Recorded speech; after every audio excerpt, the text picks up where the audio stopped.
श्री गणेशाय नमः। श्री सरस्वती नमः। श्री गुरुचरणकमलेभ्यो नमः। अखण्डमण्डलाकारं व्याप्तं येन चराचरं तत्पदं दर्शितं येन तस्मै श्री गुरवे नमः। ॐ असतो मा सद्गमयः तमसो मा ज्योतिर्गमयः मृत्युर्मा अमृतं गमयः। ॐ शान्तिः शान्तिः शान्तिः। ओम जय श्री कृष्ण, जय श्री राधे। आप सभी के समक्ष मैं अत्रि स्मृति के ऊपर चिंतन मनन करते हुए आ रहा हूं। कल से मैंने ये प्रसंग को प्रारंभ किया था, आज दूसरा दिन है। कल के प्रसंग में हमने अत्रि स्मृति के अंतर्गत का विषय वस्तुओं को हमने सार संक्षेप में प्रस्तुत किए थे और कुछ उसके सूत्रों का भी हमने, मंत्रों का भी हमने चिंतन मनन करते हुए विराम लिए थे। आज वहीं से प्रसंगों को आगे बढ़ा रहा हूं। स्मृति शास्त्र धर्मशास्त्र का मेरुदंड है। धर्मशास्त्र के प्रणयन स्मृति शास्त्र से ही हुआ है और बड़े सूक्ष्माति सूक्ष्म प्रसंगों से लेकर बृहत्तर व्रत अनुष्ठान आदि का वर्णन भी व्यापक रूप से स्मृति शास्त्र में भी ही थे। मूलतः ब्राह्मण, क्षत्रिय, वैश्य और शूद्र ये चार प्रकार के वर्णों के कर्म, उनके क्षेत्राधिकार, उनके क्या कैसे आचरण व्यवहार करना चाहिए आदि इत्यादि का मूलतः व्याख्या स्मृति शास्त्र में पाई जाती है। और इसके साथ साथ में कहाँ कैसे धर्म की आचरण किस तरीके से करना चाहिए आदि इत्यादि की शिक्षा भी ये स्मृति शास्त्र से हमें मिलती है। आइए ज्यादा भूमिका नहीं बांधते हुए आज के प्रसंग में सूत्र के ही, मंत्रों के ही भावों को लेकर के हम आगे बढ़ेंगे। कल तक के प्रसंग में हमने राजा के 5 कर्मों का हमने चिंतन मनन करते हुए विराम लिए थे, जहां पर कहा गया था राजा दुष्टस्य दंडम सुजनस्य पूजः न्यायेन कोशस्य च संप्रवृद्धि अपक्षपातोर ईशुराष्ट्र रक्षा पंचैव यज्ञा कथिता नृपाणाम। राजाओं को मूलतः ये 5 प्रकार की कार्य करने से उनके यज्ञ स्वरूप का फल मिलता है, अर्थात उनके लिए यही यज्ञ है। दुष्टों का दमन, श्रेष्ठों का पालन, न्याय के अनुसार धन का संग्रह करना, विचार के निमित्त आए हुए जो परिस्थिति है उनके प्रति पक्षपात नहीं करना, जो गलत है गलती, जो सही है सही, उस तरीके से निर्णय देना और सब प्रकार से प्रजा की रक्षा करना, राज्य की रक्षा करना, ये राजा के 5 यज्ञ अत्रि जी वर्णन कर रहे हैं। ये जितने भी भाव हम श्रवण कर रहे हैं, जो भी सूत्र मंत्रों के द्वारा हम श्रवण कर रहे हैं, ये सभी अत्रि जी के भाव हैं। अत्रि जी ने जो नियम समाज के लिए स्थापित किए हुए हैं उन्हीं का ही हम चिंतन मनन कर रहे हैं, जिसका हमने जिक्र कल के प्रसंगों में सारा वृत्तांत वर्णन किया है कि जिस जिस नाम से स्मृति शास्त्र प्रतिपादित हैं उन्हीं उन्हीं मुनियों ने उस स्मृति शास्त्रों का प्रणयन किया हुआ है। आइए अब आगे जाकर के स्नान के विषय में यहां पर वर्णन कर रहे हैं। तो देवताओं के तीर्थ या जलाशय के न मिलने पर सरोवर में ही स्नान करना चाहिए और दूसरे जलाशय होने पर अर्थात दूसरे जगह में जाकर के जलाशय होने पर 4 मिट्टी के पिंड बाहर निकाल करके फिर उसमें स्नान करना चाहिए। और आगे जाकर के कह रहे हैं कि अत्रि जी, बसा शुक्र अश्रिंग मज्जा मूत्रम बिट कर्ण बिन नखा श्लस्मास्थि दूषिका स्वेदो द्वादशई ते नृणाम मलः। हमारे शरीर से 12 प्रकार के मल निकलते हैं, 12 जगह से हमारा मल निकलता है, दुर्गंधि निकलता है। वो क्या क्या है 12 प्रकार के मल, ये बता रहे हैं।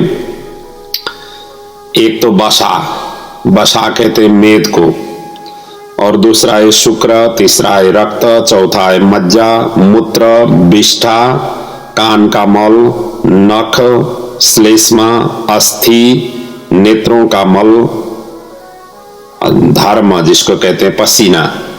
ये 12 मनुष्य के मल हैं। और उनमें से मिट्टी और जल से तो प्रथम के 6 मलों का शुद्धि हो जाती है। सस्नाम कमेणैव, अर्थात ये 6 का, ये इनमें से जो 12 प्रकार के मल हैं उनमें से 6 प्रकार की मलों की शुद्धि तो मिट्टी और जल से होती है, तो बाकी रहे हुए 6 मलों का शुद्धि केवल जल से ही करना चाहिए। आगे जाकर के कहते हैं ब्राह्मण के लक्षण, ब्राह्मण कैसा होना चाहिए, उनके लक्षण अत्रि जी इस प्रकार से वर्णन कर रहे हैं। ब्राह्मण के इन्होंने यहाँ पर 8 लक्षण बताए गए हैं। ये लक्षण हो तो ब्राह्मण विप्रदेव, ब्रह्मदेव, भूदेव, जिस नाम से भी हम संज्ञा लेते हैं ब्राह्मण के लिए, ये ब्राह्मण के लक्षण, ब्राह्मण के अंदर में ये गुण होना चाहिए, ये बता रहे हैं। कहते हैं क्या क्या है 8 लक्षण। शौच मंगल अनायास अनुसूया स्प्रिया दम लक्षणानि च विप्रस्य तथा दानम दयापि च।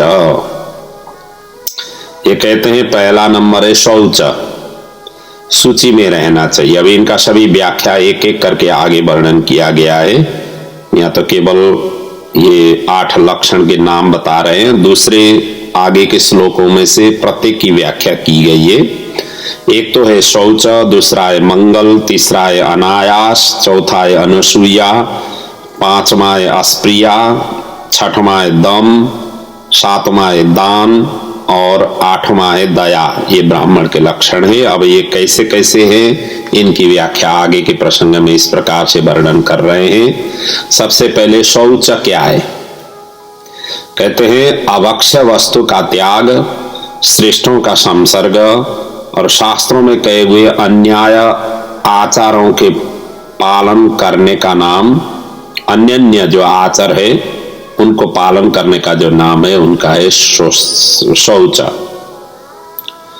और दूसरा मंगल क्या है, कहते हैं उत्तम कर्मों का आचरण करना, निंदित कर्मों का त्याग करना। इसी को धर्म के जानने वाले ऋषियों ने मंगल कहा गया है, कहा हुआ है। और आगे जाकर के कहते हैं अनायास क्या है, तीसरा गुण, तीसरा लक्षण अनायास बताया गया है। कहते हैं शुभ कार्य हो अथवा अशुभ कार्य हो जिससे शरीर को ग्लानि होती हो उसे नहीं करे, और उसी का नाम ही अनायास हो।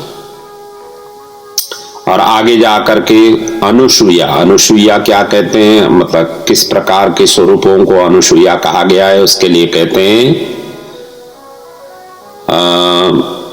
गुणवान मनुष्यों के गुणों को नष्ट नहीं करना और दूसरे के गुणों को प्रशंसा करना और दूसरे के दोषों को देखकर उनका उपहास नहीं करना, इसी का नाम है अनसूया। ये ब्राह्मण के लक्षण बताए रहे हैं। आगे जाकर के अस्प्रिया, और अस्प्रिया के लिए कहते हैं यथोत्पन्ने न कर्तव्य संतोष सर्ववस्तुषु न स्पृहेत परदारेषु सा स्प्रिया च प्रकीर्तिता। कहते हैं कि आवश्यकीय संपूर्ण वस्तुओं में से जो कुछ भी मिल जाए उसी से ही संतुष्ट रहना, संतोषी होना चाहिए ब्राह्मण में, और पराई स्त्री को अभिलाषा नहीं करना, यही अस्प्रिया का लक्षण है। आगे जाकर के कहा गया है कि दम क्या है।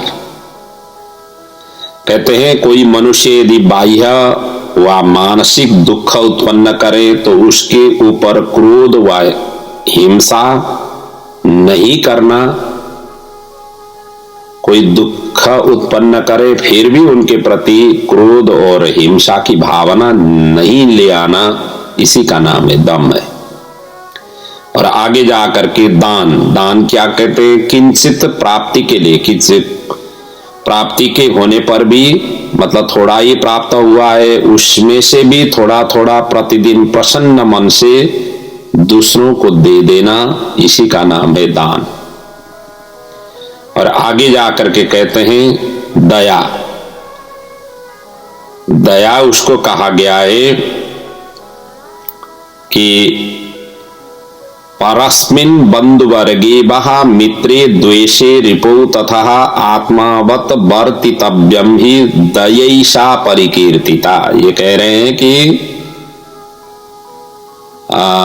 दूसरे के प्रति, माता पिता कुटुंबियों के प्रति, मित्रों के प्रति और बैर रखने वाले उनके प्रति और अपने शत्रु के प्रति भी जो समान व्यवहार जो करते हैं या जो समान रूप से आचरण व्यवहार करते हैं, उसी का नाम है दया। अर्थात किसी भी परिस्थिति में, किसी भी स्वरूप में, किसी भी अवस्था में किसी के प्रति ईर्ष्या, द्वेष, ये सभी चीज से ऊपर उठना, उसी का नाम है दया। और जो ब्राह्मण गृहस्थ होकर के भी इन सभी लक्षणों से भूषित हैं, ऐसे ब्राह्मण उत्तम स्थान को प्राप्त करता है और ऐसे ब्राह्मणों का पुनः पुनः जन्म नहीं होता है, अर्थात उनकी सद्गति मतलब मुक्ति हो जाती है। ये भाव ब्राह्मणों के लक्षण और उनकी व्याख्या उन्होंने इस प्रकार से किया। आगे जाकर के अत्रि जी इष्ट और पूर्त कर्म की विषय में यहाँ पर वर्णन कर रहे हैं। एक तो होता है इष्ट, एक तो होता है इष्ट कार्य और दूसरा होता है पूर्त कार्य। इनकी पहले यहाँ लक्षण बता रहे हैं। कहते हैं इष्टापूर्तम च कर्तव्यम ब्राह्मणे नैव यत्नतः इष्टेन लभते स्वर्गम पूर्तो मोक्षो विधीयते। अर्थात इष्ट कार्य से स्वर्ग आदि लोगों को जाने को मिलेगा, अर्थात स्वर्ग आदि प्राप्ति होगी, और पूर्त कार्य से व्यक्ति को मोक्ष वो प्राप्ति हो जाती है। इसी का यहाँ पर वर्णन कर रहे हैं। वो कहते हैं कि क्या है अब इष्ट, क्या है पूर्त कर्म, इसके विषय में वर्णन आगे कर रहे हैं। कहते हैं अग्निहोत्रम तपः सत्यम वेदानां चैव पालनम आतिथ्यम वैश्यदेवस्य इष्ट इत्यविधीयते। कहते हैं एक तो है अग्निहोत्र, दूसरा है तपस्या, तीसरा है सत्य में तत्परता, चौथा है वेदों की आज्ञा का पालन, पांचवा है अतिथियों का सत्कार और छठवां है वैश्यदेव इनका कार्य करना, वैश्यदेव के लिए बलि प्रदान करना। ये इष्ट कर्म है। इन कर्मों से व्यक्ति को स्वर्ग की प्राप्ति हो जाती है, स्वर्ग आदि लोगों में जाने को मिल जाता है, ऐसे धामों में जाने को मिलता है। ये इसका नाम है इष्ट। और दूसरा उन्होंने कहा पूर्त। पूर्त कहते हैं बापी कूप तड़ागादि देवता यतनानि च अन्न प्रदान आराम पूर्त इत्यभिधीयते। ये कह रहे हैं कि पहले तो बापी, बापी कहते हैं बावड़ी को, दूसरा कूप, कूप कहते हैं कुआ को, तीसरा है तालाब इत्यादि जो जलाशयों को बनाना, और साथ साथ में देवता यतनानि च कहते हैं देवताओं की जो आयतन अर्थात मंदिर आदि की स्थापना करना, प्रतिष्ठा करना, मंदिर आदि बनाना और उसके लिए साथ और सहयोग देना। आगे जाकर के अन्न प्रदान, आगे जाकर के अन्नदान, अन्न क्षेत्र में जो दान नियमित रूप से जो करते हैं, और आगे जाकर के बगीचों को लगाना, प्याऊ आदि लगाना, आदि जो कार्य है ये कार्य पूर्त कर्म है और इन पूर्त कर्मों से मोक्ष मिलता है। आगे जाकर के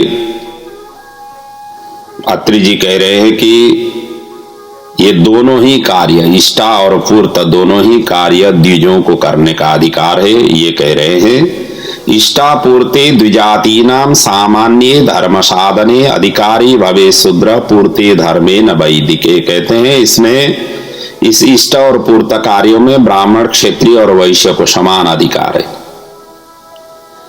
और शूद्र भी पूर्त कार्य अधिकारी है, लेकिन उनको वैदिक कर्म करने का अधिकार नहीं है, बाकी वो भी कर सकता है। ये यहाँ पर वर्णन कर रहे हैं।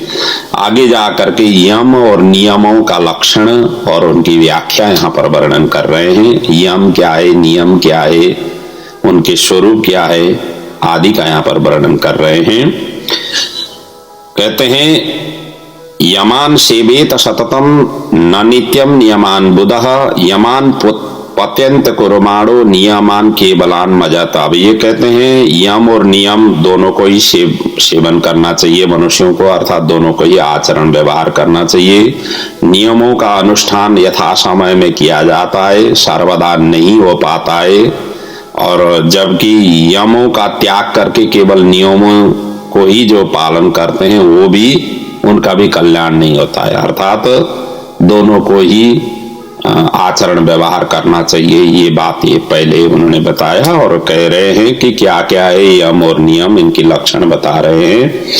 अनृशंस क्षमा सत्य अहिंसा दान आर्जवम प्रीति प्रसाद माधुर्यम आर्दवम च यमादश शौचम विद्या तपोदानम स्वाध्यायोपस्थ निग्रह व्रत मौन उपवासम च स्नानम च नियमादश। ये 10 हैं। यम भी 10 हैं, नियम भी 10 हैं, ये यहाँ वर्णन कर रहे हैं। और यम कौन कौन 10 हैं ये बता रहे हैं। अक्रूरता, अनृशंस कहते हैं अक्रूरता, क्षमा, सत्यवादिता, अहिंसा, दान, सरलता, प्रीति, प्रसन्नता, मधुरता और मृदुता, ये 10 यम है।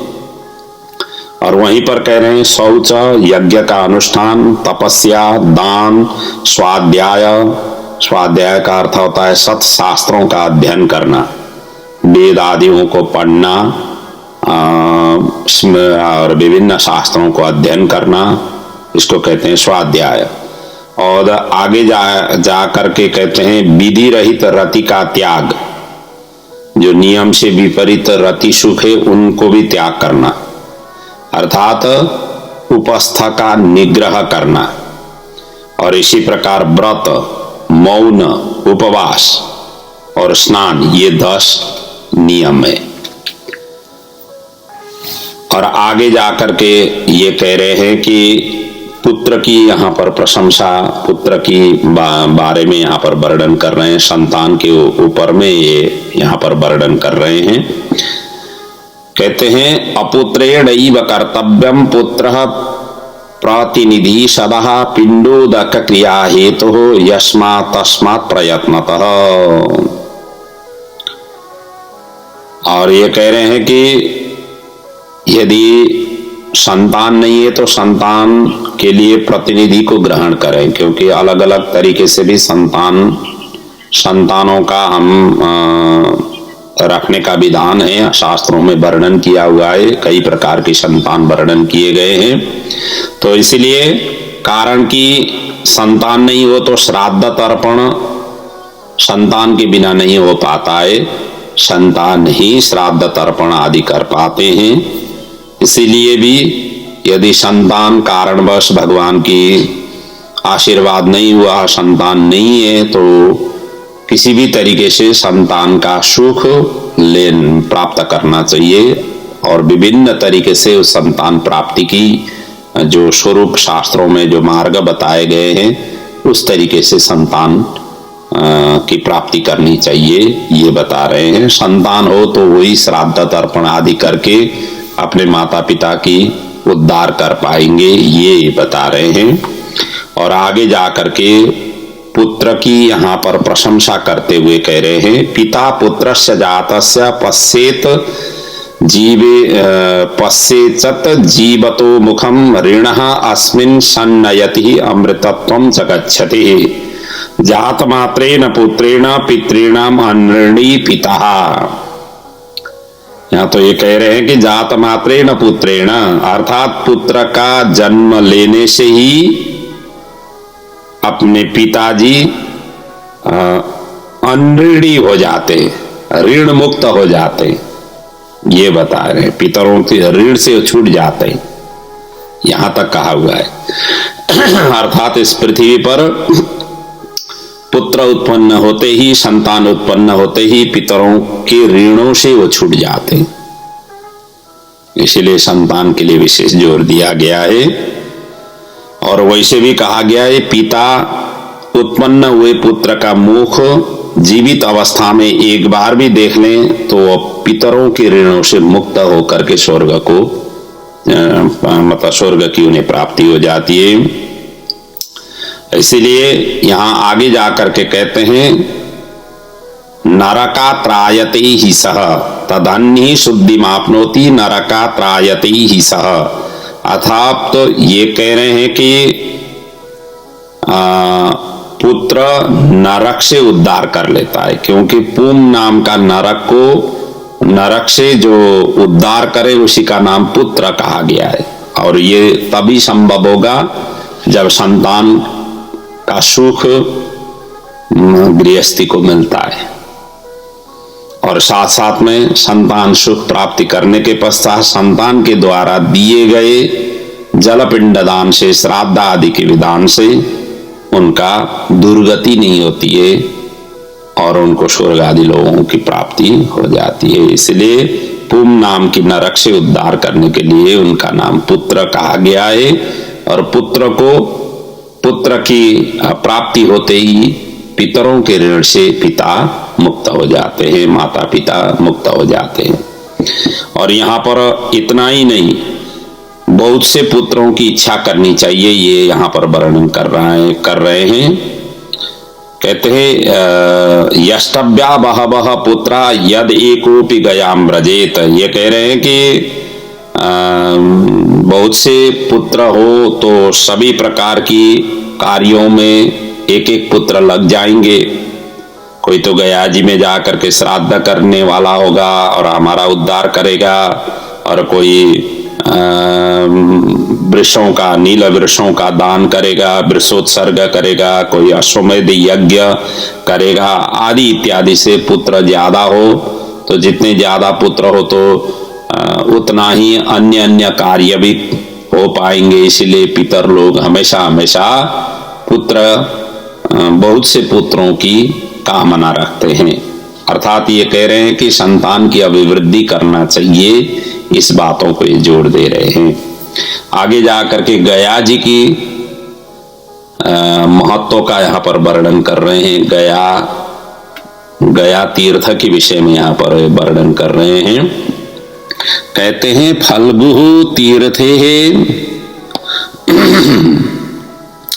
फल्गु तीर्थे नरः स्नात्वा दृष्ट्वा देवं गदाधरं गया शीर्षं पदाक्रम्य मुच्यते ब्रह्म हत्याया। ब्रह्म हत्या जनित पापों से भी व्यक्ति मुक्त हो जाता है यदि गया क्षेत्र में जाकर के ये कह रहे हैं कि गया फल्गु नदी में स्नान करके गयासुर के मस्तक पर गया के गदाधर देवताओं का दर्शन करने से मनुष्य ब्रह्म हत्या के पाप से भी छूट जाता है। आगे जाकर के कहते हैं गंगा आदि का महत्वों का विषय में वर्णन कर रहे हैं। कह रहे हैं महानदी उपस्पृश्य तर्पयेत पितृदेवतः अक्षयान लभते लोकान कुलम चैव समुद्धरेत। ये कहते हैं जो महानदी कहते हैं जो महान नदी है, जिनका नाम हमारे शास्त्रों में वर्णन है, और जिसमें गंगा, यमुना, सरस्वती, कावेरी, नर्मदा आदि जो महान नदी हैं, जो इन नदियों में स्नान और आचमन करके देवता और पितरों को तर्पण जो करते हैं, जो मनुष्य करते हैं, वो अक्षय लोक को प्राप्त होकर के वंश का उद्धार करते हैं। अब इससे ये संकेत कर रहे हैं कि इन नदियों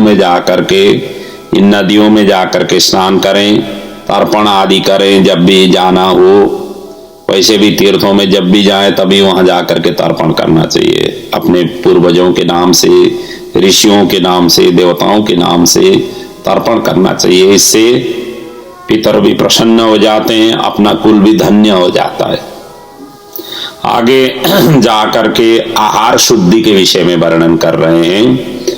कहते हैं शंका स्थाने समुत्पन्ने भक्ष भोज्य विवर्जित आहार अशुद्धि भक्षामि तन्मे निगदतः शृणु। कहते हैं पवित्र भोजन और भोज्य हीन देश में, शंका के स्थान में, प्राण की रक्षा के अर्थ जिसकी पवित्रता में संदेह है, ऐसे द्रव्यों के भोजन करने से उसका जो प्रायश्चित है उनके विषय में वर्णन यहाँ पर अत्रि जी आगे वर्णन कर रहे हैं। अपनी शुद्धि के लिए ब्राह्मण को ये करना चाहिए। यदि ब्राह्मण को लग रहा है कि हम अशुद्ध हैं तो उनकी शुद्धि कैसे करें, इसके विषय में वर्णन कर रहे हैं। अक्षारा लवणम रोक्षम पिबेद ब्राह्मी सुवर चलाम त्रिरात्रम शंख पुष्पिम्बा ब्राह्मण पयासास। कहते हैं ब्राह्मण अपनी शुद्धि के लिए खारी नमक से रहित अक्षारा लवणम, खारा जो नमक है उससे रहित अर्थात रूखा अन्न और कांति की देने वाली ब्राह्मी व शंख पुष्पी औषधि को दूध के साथ मिलाकर के 3 रात तक उसे पान करें, जिसके द्वारा उनकी अशुद्धता में शुद्धता आ जाती है। यदि अशुद्ध भोजन के हिसाब से हुआ हो या अपने आप को लग रहा है कि हम अशुद्ध हैं, अपवित्र हैं, इनके लिए शुद्धि करने के लिए बता रहे हैं। और आगे जाकर के कहते हैं अनजान में किया गया मद्य जो मद्य मदिरा आदि रखा हुआ बर्तन से यदि पिया, कोई भी जल आदि ग्रहण किया हुआ है तो उनका क्या कैसे प्रायश्चित करना चाहिए आदि का यहाँ पर वर्णन कर रहे हैं। कहते हैं यदि कोई ब्राह्मण बिना जाने हुए मदिरा के पात्र में जलपान कर ले तो उसका प्रायश्चित किस प्रकार से होती है, ये कह रहे हैं। कहते हैं उसके लिए यहाँ पर ढाक के पत्ते, पलाश बिल्व पत्राणि कुशान पद्मान उदुम्बरम काथयित्वा पिबेद।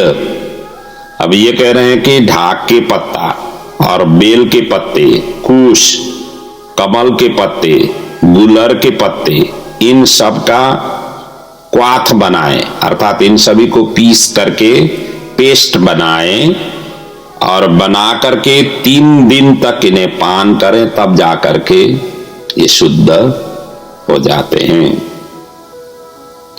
अब यहाँ आगे जाकर के कह रहे हैं संध्या बंधन में अतिक्रमण होने पर क्या करें, इसके विषय में वर्णन कर रहे हैं। सायं प्रातस्तु यह संध्या प्रमादादि क्रमेत सकृत गायत्र्यास्तु सहस्रम ही जपेत स्नात्वा समाहितम। ये कह रहे हैं कि जो मनुष्य असावधानता से एक बार प्रातः काल या संध्या काल की संध्या यदि नहीं कर पाए तो दूसरे दिन स्नान करके एकाग्र चित्त होकर के 1,000 बार जो है ना गायत्री का जप करे, तब जाकर के उन्हें प्रायश्चित स्वरूप प्रायश्चित हो जाती है। और ये आगे जाकर के कहते हैं रोगी हो, व्याकुल हो, थकित हो, रोग से व्याकुल हो, अत्यंत परिश्रम के कारण करने के कारण स्नान और जप वो नहीं कर सके तो उन्हें भक्ति पूर्वक ब्रह्म कुर्च और यत्किंचित दान करने से शुद्ध हो जाते हैं। आगे जाकर के कहते हैं सर्प के दंश पर, सर्प ने काटा हुआ हो तो क्या करें। कहते हैं सर्प ने काटा हुआ मनुष्य को गौओं के सिंगों के जल में ये हो या गंगा यमुना के संगम स्थान में स्नान करके फिर समुद्र का दर्शन करने से शुद्ध हो जाता है। आगे जाकर के कुत्ता आदि से काटने पर क्या करें, ये कहते हैं जिस ब्राह्मण को व्रीक, भेड़िया, कुत्ता या गिदड़ ने काटा हुआ हो तो उन्हें सुवर्ण से शुद्ध हुए जल के साथ घृत का भोजन करें, तब जाकर के शुद्ध हो जाता है। और जिस ब्राह्मणी को कुत्ता, गीदड़, भेड़िया आदि हिंसक जंतुओं ने काटा हुआ हो तो उन्हें उदय हुए ग्रह नक्षत्रों के देखने से शीघ्र ही शुद्ध हो जाती है। आगे जाकर के यदि व्रती को काटने पर क्या करना चाहिए, किसी ने व्रत धारण किया हुआ हो और व्रत धारण करते समय ऐसे जीव जंतुओं ने काटा हुआ हो, कुत्ते आदि ने काटा हुआ हो, तो उनको क्या करें? कहते हैं 3 दिन तक उपवास उन्हें करना चाहिए और घृत सहित यावक, आधा पका हुआ जौ या कुलथी को भोजन करके व्रत की समाप्ति करनी चाहिए। और व्रत भंग होने पर क्या करें? आगे जाकर के कहते हैं मोह या असावधानी से या लोभ के बस से जिसने व्रत भंग कर दिया हुआ हो वो 3 दिन तक उपवास करने से शुद्ध हो जाता है, फिर पुनः वो व्रत धारण कर सकता है। आगे जाकर के कहते हैं जूठा भोजन करने पर क्या करना चाहिए? इसके लिए कहते हैं यदि कोई ब्राह्मण अज्ञान से दूसरे ब्राह्मणों का जूठा भोजन कर ले तो वो 2 दिन गायत्री का जप करने से शुद्ध होता है। यदि ब्राह्मण बिना जाने हुए क्षत्रिय या वैश्य का जूठा अन्न भोजन करें तो 3 दिन तक गायत्री का जप करने से शुद्ध हो जाता है। और यदि भक्षण न करने योग्य अन्न को, पूर्व भुक्त से अवशिष्ट बचे हुए अन्न को, स्त्री और शूद्रों के जूठे अन्न को या भक्षण न करने योग्य मांस को जो मनुष्य भोजन करता है वो 7 दिन तक जौ की लफसी, जैसे दलिया कहते हैं, जौ की दलिया बना करके पिए तो तब जाकर के वो शुद्ध होता है। आगे जाकर के कहते हैं अस्पृश्य का जूठन खाने पर इसके विषय में वर्णन कर रहे हैं। जो जाति स्पर्श करने के योग्य नहीं है उसके स्पर्श करने वाले बीज को स्नान करना योग्य है, और जिसने उसका जूठा खाया हुआ है वो 6 महीने तक कृच्छ व्रत करने से वो शुद्ध हो जाता है। आगे जाकर के कहते हैं विष्ठा, मूत्र और शूरा आदि लेने पर इसके लिए कहते हैं जिस ब्राह्मण, क्षत्रिय और वैश्य ने विष्ठा, मूत्र या शूरा, मदिरा आदि जिसमें मिली हुई हो ऐसे कोई वस्तुओं को अज्ञान या भूल से उन्हें खाए, मतलब ग्रहण किया हुआ हो तो वो फिर संस्कार के यज्ञोपवीत इत्यादि करने से ही उनका शुद्धि हो जाती है। और जबकि यज्ञोपवीत का पूरा का पूरा संस्कार नहीं करना पड़ता है, उसमें कहा गया है कि उनको मतलब बाल जो है ना मुंडन करना, मेखला का धारण करना, दंड ग्रहण करना, भिक्षा का मांगना और ब्रह्मचर्य का धारण करना ये कार्य करने नहीं होंगे। बाकी सभी यज्ञोपवीत संस्कार अर्थात नूतन यज्ञोपवीत धारण करना पड़ेगा। पूर्ण रूप से जो बाकी के संस्कार करते हुए यज्ञोपवीत धारण करना पड़ेगा, तब जाकर के शुद्ध हो जाते हैं। इस प्रकार के यहाँ पर वर्णन यहाँ अत्रि जी कर रहे हैं। और इसी के साथ में आज के प्रसंग को मैं यहाँ पर विराम ले रहा हूँ। और यहाँ तक आने में हमें 75 मंत्रों तक का हमने चिंतन मनन किया। बाकी रहे हुए इस पराशर स्मृति में कुल 398 मंत्र हैं। अब इनका क्रमशः हम प्रतिदिन आप तक पहुंचाएंगे। प्रतिदिन की बैठक में जहां जहां तक हम पहुंच सकते हैं आधा घंटा के दरमियान में, वहां तक की हम प्रसंगों को चिंतन मनन करते हुए फिर अगले पड़ाव में अगले प्रसंगों को आगे बढ़ाएंगे। तो आज के प्रसंगों को यहीं पर विराम ले रहे हैं। प्रभु परमात्मा हम सभी के घरों में सुख और शांति समृद्धि प्रदान करें। इन स्मृति ग्रंथों का पठन से, चिंतन से, मनन से हमारा जीवन सुधर जाए, हमारा आचार व्यवहार सुधर जाए और हम घर में, समाज में इन मूल्य और मान्यताओं को स्थापित करने में सक्षम और सबल बने। और जहां जहां जिस जिस क्षेत्रों में हमें सावधानी रखनी है उन क्षेत्रों में हम बर्ताव कर सकें। इन्हीं शुभेच्छा, शुभकामना इन स्मृति ग्रंथों के चिंतन मनन से हमें प्राप्त हो, यही प्रभु के चरणों में प्रार्थना करते हुए आज की बात पुष्प को यहीं पर विराम लेते हैं।